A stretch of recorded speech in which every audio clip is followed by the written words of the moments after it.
Hello, my latest little lamb to the slaughter. Although I suppose he wouldn't be too keen on me calling that. Now would he? This is me setting up a good faith offer, after all, so I suppose I'll stick to his terminology. Lucky you, you're going to be cured. Now, I am quite aware that 049 is often denied access to human subjects, let alone living ones. But there are always some strings that can be pulled, and I do have the jurisdiction to send D-Class off where I please, as long as things don't get too messy. My earring. I'm not wearing that tag. Long story short, it was the result of a reprimand after the conclusion of my latest experiment. I'll be allowed to remove it within a week's time, but since I've already lost some favor with my colleagues, I may as well gain some with someone closer to me. Situation-wise, that is. Regardless of my own motives for handing you off to him, though, it does still bring some benefit to the Foundation as a whole. If he has a patient to work on, he will often choose to reside within his containment cell and do his job rather than breach and find someone himself. He's also quite willing to share his notes with Foundation staff, which is a good way for the other researchers to get a better understanding of what he's trying to accomplish, and at times of him as a whole. Enough of my personal ramblings and excuses for now, though. On to the information that will be important to you. SCP-049 is also referred to as the Plague Doctor. His garbs are appropriate for a time and location where such a profession would be around.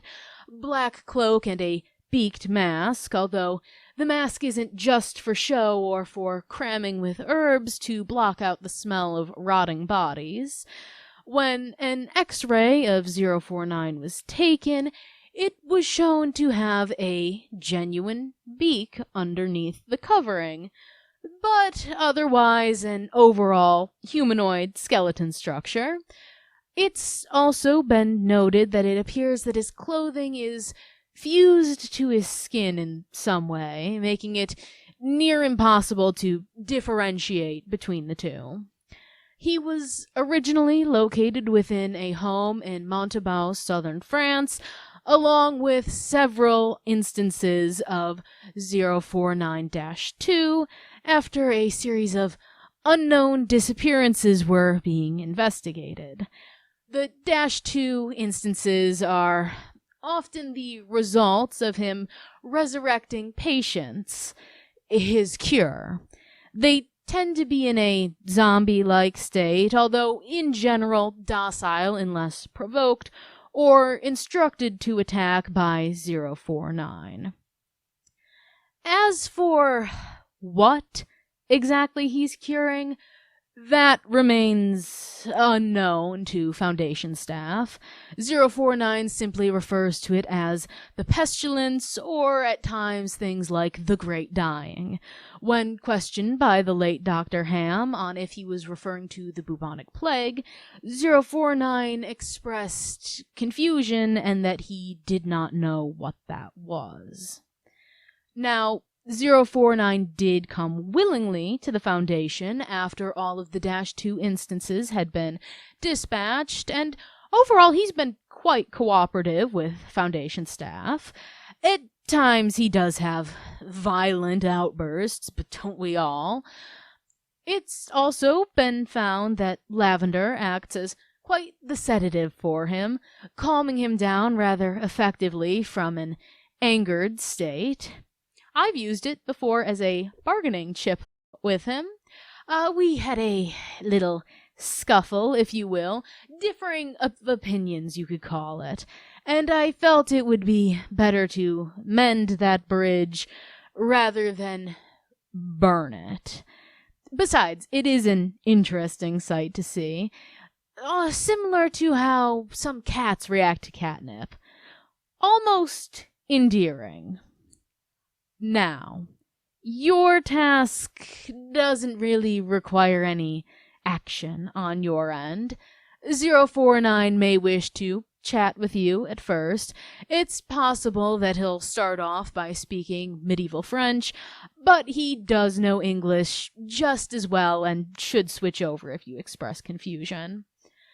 As for what 049 will say, odds are that he'll just be asking you about medical history, standard things you'd hear from a doctor about to tend to you. You may as well answer him honestly. It's not like he won't find out after he begins to dissect you. Oh, relax. He'll put you out of your misery first. He's not barbaric in his methods. It will be quick. Just a touch and you'll pass on. Then he'll get to work curing you, and if successful, you'll be revived as a -2 instance. You'll be lacking any higher cognitive functions, though most of what was once you will also be considerably gone as well, psychologically, to say the least. 049 does admit that his cure is far from perfect, but he is always working to improve it whenever he has a subject to study. He does seem to truly wish to save humanity from this unknown pestilence he sees within them, and he does pride himself on being a man of science. Who knows? Maybe you'll be lucky and he's gotten to the point where you'll retain some of your cognitive functions. Don't get your hopes up, though.